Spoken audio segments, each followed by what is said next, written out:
Let's ride the roller coaster for a moment, shall we? Let's take a question from the audience, shall we? Let's go to Darren from Paramus, New Jersey. Do you fear coming in to do Undisputed following a Cowboys loss?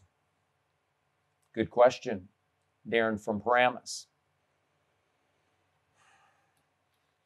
Ironic answer for you.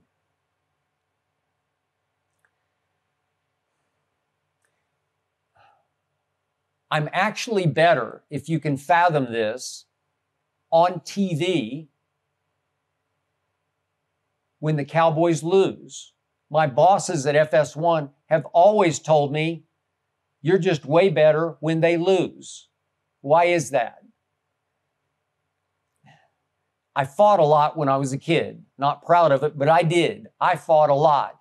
And a lot of those fights detonated at the end of backyard football, baseball games, or driveway basketball games.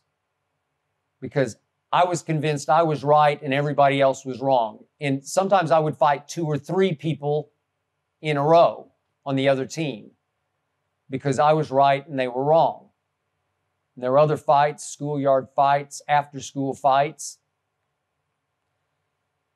because I got a lot of natural-born fighter in me, and I live for fighting back verbally on air against my friend Shannon Sharp, the Hall of Famer. I believe I know as much football as Shannon does.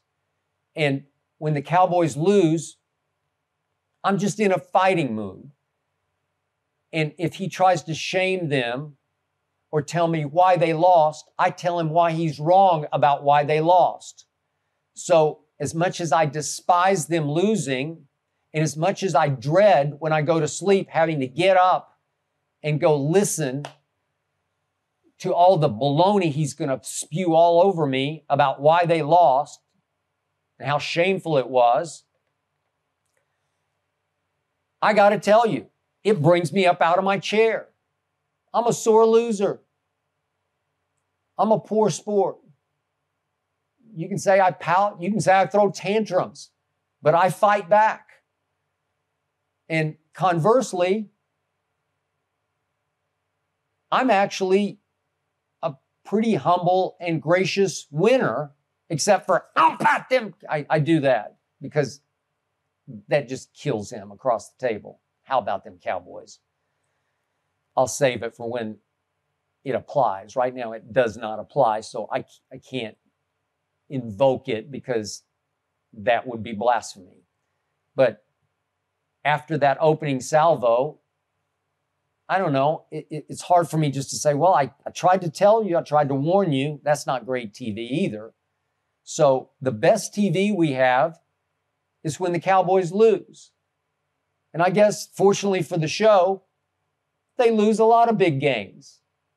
I guess, fortunately for my career, I've had to fight back about the Cowboys losing again and again and again and again and again. So I guess the no good, lousy, stinking, bleepity-bleeping Cowboys have actually been good for my career. I hope you enjoyed that video. You ready for more? Make sure you click that subscribe button for all the exclusive content from the Skip Bayless Show. And don't forget to check out the full episode of the show wherever you get your podcasts by clicking the link in the description.